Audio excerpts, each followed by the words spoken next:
പ്രിയ വിദ്യാർത്ഥികളെ, കമ്പ്യൂട്ടർ സയൻസിൻ്റെ server side scripting PHP എന്ന ചാപ്റ്ററാണ് നമ്മൾ എടുത്തുകൊണ്ടിരിക്കുന്നത്. കഴിഞ്ഞ ഒരു വീഡിയോയിൽ ഈ ചാപ്റ്ററിൻ്റെ ആദ്യ ഭാഗങ്ങളെടുത്തു. തുടർന്നുള്ള ഭാഗങ്ങളാണ് ഇന്ന് ഈ വീഡിയോയിൽ എടുക്കുന്നത്. ഫങ്ഷൻസ് ഇൻ PHP ആണ് ഇന്നെടുക്കുന്നത്. അതുകൊണ്ട് ഈ വിവരങ്ങളൊക്കെ നിങ്ങൾ മറ്റു കുട്ടികളിലേക്കൊക്കെ ഷെയർ ചെയ്യുക. അവരുടെ വാട്സപ്പ് ഗ്രൂപ്പുകളിൽ അയയ്ക്കുക. ഇത് ലൈക്ക് ചെയ്യാനും മറക്കരുത്. ഇതിൻ്റെ റൈറ്റ് സൈഡിൽ ബെൽ ബട്ടൺ കാണും. ഓൾ പ്രസ് ചെയ്താൽ തുടർന്ന് വരുന്ന ഇതുമായിട്ട് ബന്ധപ്പെട്ട വീഡിയോസ് നിങ്ങൾക്ക് അപ്പോൾ ലഭിക്കുന്നതായിരിക്കും. ഈ ചാനൽ സബ്സ്ക്രൈബ് ചെയ്യാനും മറക്കരുത്. ഫങ്ഷൻസ് ഇൻ PHP അതാണ് നമുക്കിനി അടുത്തത് പഠിക്കേണ്ടത്. Functions in PHP. നമുക്കറിയാം ഫങ്ഷൻസ് എന്താണെന്ന് നമ്മൾ താഴ്ന്ന ക്ലാസ്സിൽ പഠിച്ചിട്ടുണ്ട്. ഫങ്ഷൻസ് നമ്മൾ താഴ്ന്ന ക്ലാസ്സിലൊക്കെ പഠിച്ചിട്ടുണ്ട്. അതായത് C++ പഠിച്ചപ്പോൾ ഫങ്ഷനാണ് ഒരു ഗ്രൂപ്പ് ഓഫ് സ്റ്റേറ്റ്മെൻറ്റ് എക്സിക്യൂട്ട് ചെയ്യുന്നു ഒരു കോമൺ പേരിൽ. അതിനാണ് നമ്മൾ ഫങ്ഷൻ എന്ന് പറയുന്നത്. അപ്പോൾ ഇവിടെയും നമ്മൾ ഫങ്ഷൻസ് അത് തന്നെയാണ് സൂചിപ്പിക്കുന്നത്. User defined functions in PHP എന്താണെന്ന് നമ്മൾ നോക്കുന്നു. അതിനുശേഷം നമ്മൾ നോക്കുന്നത് ബിൽറ്റ് ഇൻ ഫങ്ഷൻസ് ഉണ്ട്. അപ്പോൾ ആ കാര്യങ്ങളൊക്കെ പ്രത്യേകം ശ്രദ്ധിക്കുക. User defined in functions. User defined എന്ന് പറഞ്ഞാൽ യൂസറാണ് ഇവിടെ ഫങ്ഷൻ്റെ പേര് നിശ്ചയിക്കുന്നത്. അതാണ് യൂസർ ഡിഫൈൻഡ് ഫങ്ഷൻസ് എന്ന് പറയുന്നത്. സിൻടാക്സ് ഫങ്ഷൻ, ഫങ്ഷൻ നെയിം, എന്നിട്ട് ഓപ്പൺ ബ്രാക്കറ്റ് ഇടുക, കോഡ്, എന്നിട്ട് കേളി ബ്രാക്കറ്റ് ഇടുക. അത്രയാണ് യൂസർ ഡിഫൈൻഡ് ഫങ്ഷൻസ്. നമുക്കൊരു സിമ്പിൾ ഫങ്ഷനിലേക്ക് നോക്കാം. ഇവിടെ നോക്കുക, PHP function hello echo hello PHP hello, എന്നിട്ട് കോൾ ചെയ്താണ്. ആ ഫങ്ഷൻ കോൾ ചെയ്യുമ്പോൾ ഹലോ PHP എന്നുള്ള ഔട്ട്പുട്ട് നമുക്ക് കിട്ടും. ഇപ്പോൾ യൂസറാണ് ഇവിടെ പേര് കൊടുത്തത് ഹലോ എന്ന്, അതുകൊണ്ടാണ് അങ്ങനെ വന്നത്. ഇനി ഇത് ഉപയോഗിച്ചുകൊണ്ട് ആഡ് ചെയ്യാനും പറ്റും. നമുക്ക് ആഡ് ചെയ്യുന്നത് എങ്ങനെയാണ്? ഫങ്ഷൻ ആഡ് $A, $B, എന്നിട്ട് $C $A+, $B, return C. നമുക്ക് ആ ഫങ്ഷൻ ആഡ് എന്ന് പറയുന്ന ഫങ്ഷൻ ഇവിടെ വർക്ക് ചെയ്ത് നമുക്ക് 5 + 10 = 15 എന്നുള്ള ഉത്തരം കിട്ടുന്നു. ഇതുപോലെ ബിൽറ്റ് ഇൻ ഫങ്ഷൻസ് ഉണ്ട്. ബിൽറ്റ് ഇൻ ഫങ്ഷൻസ് എന്ന് പറഞ്ഞാൽ നമുക്കറിയാം, ആ പേര് കൊടുക്കുമ്പോൾ കമ്പ്യൂട്ടറിന് മനസ്സിലാകും എന്താണത് ചെയ്യേണ്ടതെന്നുള്ളത്. അതിലെ ഒന്നാമത്താണ് ഡേറ്റ് ഫങ്ഷൻ. അതിൻ്റെ ഫോർമാറ്റ് എന്ന് പറയുന്നത് ഡേറ്റ്, ഫോർമാറ്റ്, ടൈം സ്റ്റാമ്പ്. അപ്പം അതിനകത്ത് നമുക്ക് എക്സാമ്പിൾസൊക്കെ ഉണ്ട്. HTML body PHP echo today is, എന്നിട്ട് ഇൻവെർട്ട് കോമ കൊടുത്തിട്ട് .date y.m.d br എന്ന് പറയുമ്പോൾ ടുഡേ ഈസ് 2000 എപ്പോഴാണോ നമ്മൾ സിസ്റ്റം ചെയ്യുന്നത് ആ സമയം കയറി വരും. അപ്പോൾ ആ മന്ത് വരും, ആ ഡേ വരും. അതാണ് ആ പറയുന്നത്. ടുഡേ ഈസ് ഡേറ്റ് BR, വീണ്ടും അങ്ങനെ കയറി വന്നു. അപ്പം ആ രീതിയിൽ ഡേറ്റ് ഒരു ബിൽറ്റ് ഇൻ ഫങ്ഷനാണ്. നമ്മൾ കൊടുക്കുന്ന പേരെന്താണോ ആ പേര് ആയിരിക്കും ഫങ്ഷൻ ഉള്ളത്. ഇനി കുറേ സ്ട്രിങ് ഫങ്ഷൻസ് ഉണ്ട്. അത് CHR, strlen, strpos, strcmp functions. CHR എന്ന് പറഞ്ഞാൽ returns A character from the specified ASCII value. strlen എന്ന് പറഞ്ഞാൽ returns the length of the string. strpos എന്ന് പറഞ്ഞാൽ function finds the position of the first occurrence of string. strcmp എന്ന് പറഞ്ഞാൽ compares to string. ഇത്രയാണ് അതിനകത്തുള്ളത്, ഈ പറയുന്ന സ്ട്രിങ് ഫങ്ഷൻസ്. ആ സ്ട്രിങ് ഫങ്ഷൻസിന് എക്സാമ്പിൾ ഇവിടെ കൊടുത്തിട്ടുണ്ട്. ഈ എക്സാമ്പിളൊക്കെ നോക്കുക, നിങ്ങൾക്കത് മനസ്സിലാകും. ഈ ക്വസ്റ്റ്യൻസൊക്കെ ഒന്ന് ആൻസർ ചെയ്യുക. പിന്നീട് നമ്മൾ അതിൻ്റെ ഷോർട്ട് വീഡിയോസ് ഇടുന്നുണ്ട്. ആ സമയത്ത് ഈ പോർഷനിൽ നിന്നും പരീക്ഷയ്ക്ക് വന്ന ചോദ്യങ്ങളും ഫോക്കസ് ഏരിയയും ഒക്കെ നമ്മൾ റെപ്രസെൻ്റ് ചെയ്തിട്ടായിരിക്കും ആ വീഡിയോ തയ്യാറാക്കുന്നത്. അതാരും കാണാൻ മറക്കരുത്. ഇത് വിശദമായിട്ടുള്ള വീഡിയോ ആണ്, ഇതും കാണുക. ഇനി അത് പലപ്പോഴും പരീക്ഷയ്ക്ക് ചോദിക്കാൻ സാധ്യതയുള്ളൊരു ചോദ്യമാണ് 3 ടയർ ആർക്കിടെക്ചർ ഓഫ് PHP. PHPയുടെ 3 ടയർ ആർക്കിടെക്ചർ എന്ന് പറഞ്ഞാൽ എന്താണ്? അതെന്തൊക്കെ ആവശ്യമായിട്ടുണ്ട് അതിനകത്ത്? ടയർ 1 എന്ന് പറയുന്നത് ബ്രൗസർ അല്ലെങ്കിൽ ക്ലയൻ്റാണ്. ടയർ 2 എന്ന് പറയുന്നത് ഒരു വെബ് സെർവർ വേണം. ടയർ 3 എന്ന് പറയുന്നത് ഒരു ഡേറ്റാബേസ് വേണം. നമ്മുടെ സംവിധാനം, നമ്മുടെ ഏകജാലക സംവിധാനം അല്ലെങ്കിൽ നമ്മുടെ പരീക്ഷയുടെ റിസൾട്ട് നോക്കുന്നത് ഈ സംവിധാനം നമ്മൾ ഉപയോഗിക്കുകയാണെങ്കിൽ ഈ 3 ടയർ അവിടെ വർക്ക് ചെയ്യുന്നുണ്ട്. കാരണം നമുക്കൊരു ബ്രൗസർ അല്ലെങ്കിൽ ഒരു ക്ലയൻ്റ് ഉണ്ട്, ഒരു വെബ് സെർവറിലാണ് ഇത് സ്റ്റോർ ചെയ്യുന്നത്, മുമ്പ് എടുത്തുകൊണ്ട് വരുന്നതും അവിടെ ഒരു ഡേറ്റാബേസ് കാണും. അത്രയും കാര്യങ്ങൾ നമ്മൾ അറിഞ്ഞിരിക്കും. ഇതാണ് ടയർ 1 ബ്രൗസർ അല്ലെങ്കിൽ client. The front end in which the content is rendered by the browser.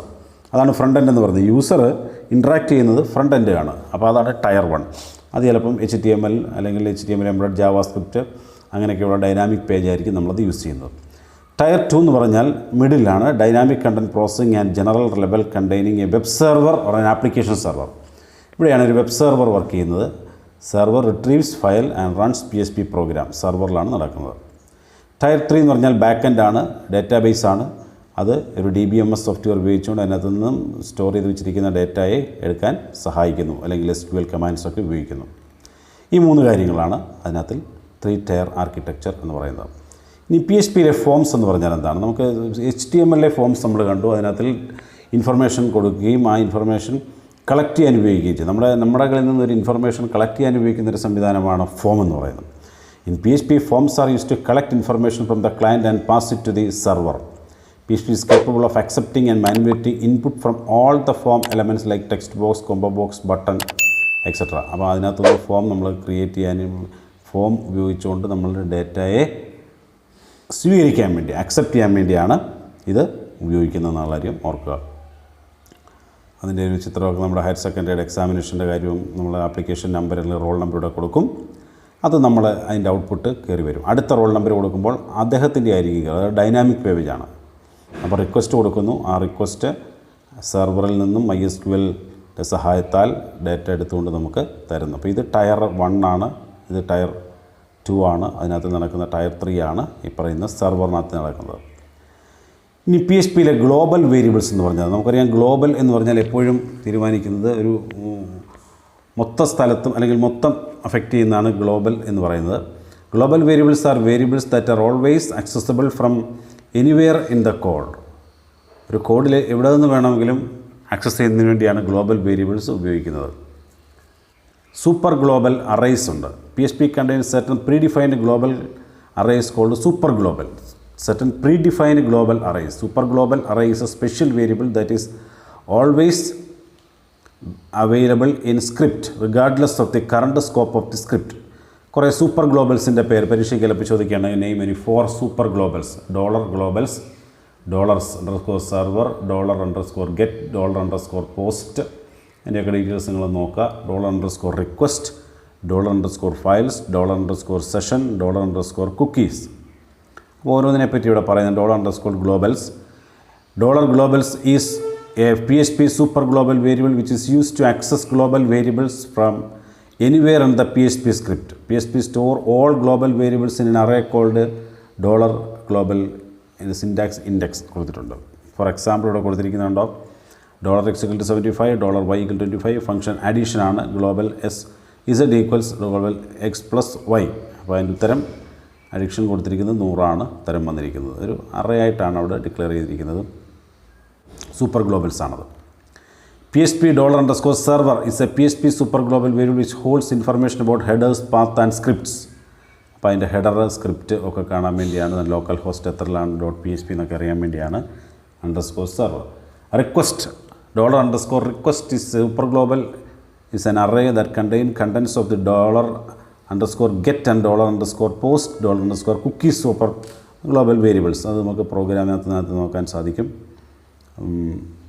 Post action equal to checkr.php, name input type equal to text, name equal to fname, input type equal to submit, value equal to submit form. അത് നമുക്ക് submit button ഇവിടെ display ചെയ്യാനായിട്ട് സാധിക്കും. ആ $request, $name equal to $_request fname കണ്ടിരിക്കുന്നു. Hello DHC എന്ന് നമുക്ക് ഇവിടെ നിന്ന് കോൾ ചെയ്യാനായിട്ട് സാധിക്കും. പോസ്റ്റ് നമുക്ക് എന്തെങ്കിലും പോസ്റ്റ് ചെയ്യണമെന്നുണ്ടെങ്കിൽ അത് കൊടുക്കും. It's widely used to collect from data after submitting an HTML form with method post. ഈ പ്രോഗ്രാമിൽ നമുക്ക് നന്നായിട്ട് മനസ്സിലാക്കാൻ സാധിക്കും. അത് posting and get and post തമ്മിൽ വ്യത്യാസമുണ്ട്. ഗെറ്റ് എന്ന് പറയുമ്പോൾ ആ വ്യത്യാസം മനസ്സിലാക്കുക നിങ്ങൾ. $get is used to collect data from after submitting an HTML form with a method .get. It also collect data sent in URL. അതിൻ്റെ എക്സാമ്പിൾ ഇവിടെ കൊടുത്തിട്ടുണ്ട്. ഇവിടെ ഒരു ഗെറ്റ് ആൻഡ് പോസ്റ്റ് തമ്മിലുള്ള കമ്പാരിസൺ ഇവിടെ കൊടുത്തിട്ടുണ്ട്. ആ കമ്പാരിസൺ നിങ്ങൾ ഒന്ന് നോക്കണം. ഇവിടെ കമ്പാരിസൺ കിടപ്പുണ്ട്. മെത്തേഡ് ഗെറ്റും പോസ്റ്റും രണ്ടും അത് ഡേറ്റയെ പോസ്റ്റ് ചെയ്യാൻ വേണ്ടിയാണ്, അല്ലെങ്കിൽ സെർവറിലേക്ക് കൊടുക്കാൻ വേണ്ടിയാണ്. പക്ഷേ അതല്പം വ്യത്യാസമുണ്ട് ഇവിടെ. The data remains visible in the address bar since contents are passed as part of the URL. അതാണ് ഗെറ്റിലുള്ളത്. Data is not visible as contents are pass to the script as a input file.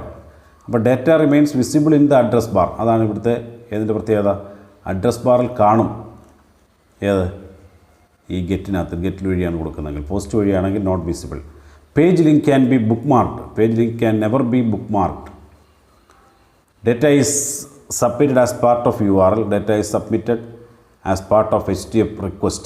Data sending is fast but not secure. Data sending secure but slow as compared to GET.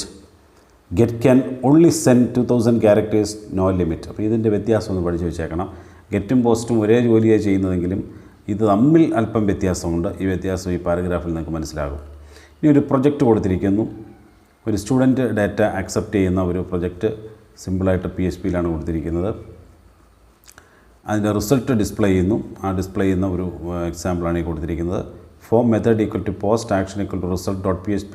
എന്നിട്ട് register number കൊടുത്തിരിക്കുന്നു. ഇൻപുട്ടിനകത്തിൽ name, mark 2, mark 3 കൊടുത്തിരിക്കുന്നു. അതെല്ലാം read ചെയ്യുന്നു. കണ്ടോ? ഒന്നാമത്തെ ആണ്ട് read ചെയ്തു. ഇനി ഇതെന്താ ചെയ്തിരിക്കുന്നത്? റിസൾട്ട് ഡോട്ട് PHP ആണ് PHP പ്രോഗ്രാമിലേക്ക് വരുന്നത്. PHP $M1 equals $_post $M2 equals $_post. കണ്ടോ? കൊടുത്തിരിക്കുന്നത് കണ്ടോ? അത്രയും കാര്യങ്ങളൊക്കെ ഇവിടെ ഉണ്ടായിരിക്കും.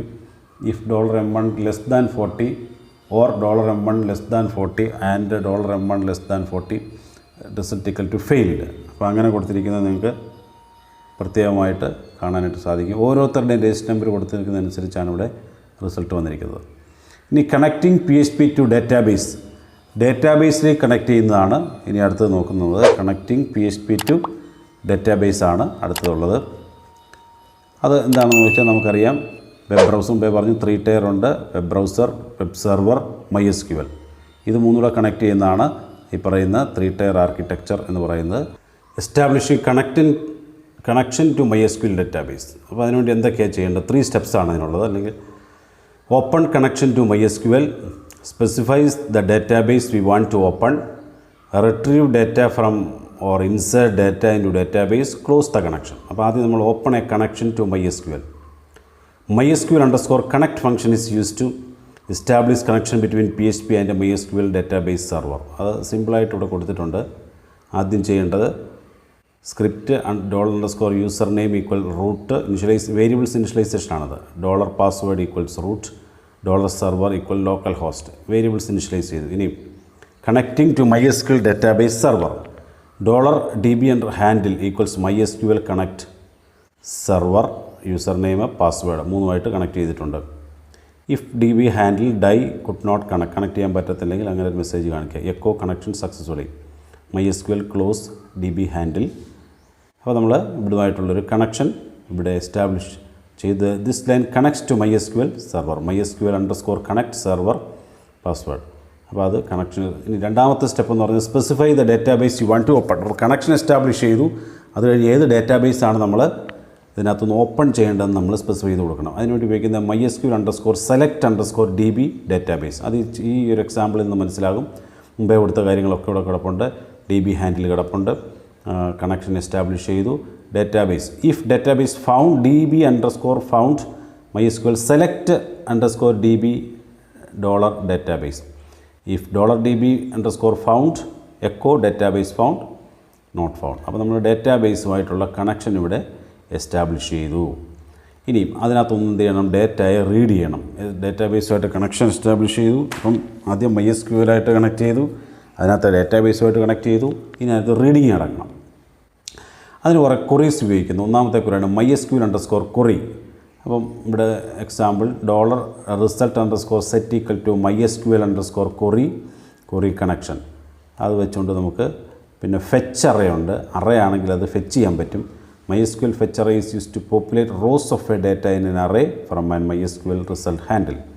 അത് സിൻടാക്സ് ഉപയോഗിച്ചുകൊണ്ട് നമുക്കത് അതിനകത്തുനിന്ന് ഡേറ്റയെ ഫെച്ച് ചെയ്യാൻ പറ്റും. അപ്പോൾ അങ്ങനെയുള്ള എക്സാമ്പിളാണ് ഈ കൊടുത്തിരിക്കുന്നത്. അതെനിക്ക് form method equal to post action shows.php register number input type test. അപ്പോൾ ഇവിടെ ഫെച്ച് ചെയ്തിരിക്കുകയാണ് എൻ്റെ ഔട്ട്പുട്ട് നമുക്ക് ആവശ്യമായിട്ടുള്ളതൊക്കെ. ഇനി ഒരു കംപ്ലീറ്റ് പ്രോഗ്രാമാണ് ഈ കൊടുത്തിരിക്കുന്നത്. കണ്ടാൽ നമുക്ക് മനസ്സിലാകും. ഒരു രജിസ്റ്റർ നമ്പർ വെച്ചുള്ള ഒരാളുടെ ഡേറ്റ ഡിസ്പ്ലേ ചെയ്ത് വരുന്ന ഒരു എക്സാമ്പിളാണ് ഈ കൊടുത്തിരിക്കുന്നത്. അപ്പം അങ്ങനെ ഓരോരോ വിവിധ തരത്തിലുള്ള ഡിസ്പ്ലേയിങ് ഇതിനകത്തിൽ കൊടുത്തിട്ടുണ്ട്. നിങ്ങൾ നോക്കിയാൽ മതി. ഒരു കോളമായിട്ട് അല്ലെങ്കിൽ ടേബിളായിട്ട് ഡിസ്പ്ലേ ചെയ്യാനായിട്ട് സാധിക്കും. അപ്പോൾ അവിടെ നമ്മൾ HTMLൻ്റെ ടേബിൾ കമാൻഡുകൾ കൊടുക്കുന്നു. ഇവിടെ TDയും TRും ഒക്കെ ഉപയോഗിക്കുന്നു. അങ്ങനെ എല്ലാ നമ്മൾ വേണ്ട റോസ് അല്ലെങ്കിൽ കോളംസ് ഒക്കെ ഡിസ്പ്ലേ ചെയ്തതിന് ശേഷം close the connection, MySQL close $DB_handle അതാണ് ഉപയോഗിക്കുന്നത്. ഇനി creating A new table using PHP, നമുക്ക് ക്രിയേറ്റ് ടേബിൾ കമാൻഡ് ഉപയോഗിച്ചുകൊണ്ട് PHPക്കകത്തൊരു ടേബിൾ ക്രിയേറ്റ് ചെയ്യാം. അതിനകത്തിൽ ഡേറ്റ ഇൻസേർട്ട് ചെയ്യാം. ഇൻസേർട്ട് കമാൻഡ് ഉപയോഗിച്ചുകൊണ്ട് സിൻറ്റാക്സ് അല്പം വ്യത്യാസമേ ഉള്ളൂ. അതിനകത്തിൽ അപ്ഡേറ്റ് ചെയ്യാം. നമ്മൾ നേരത്തെ SQLിൽ പഠിച്ച പോലെ തന്നെ അപ്ഡേറ്റ് കമാൻഡ് ഉപയോഗിച്ചുകൊണ്ട് അപ്ഡേറ്റ് ചെയ്യാം.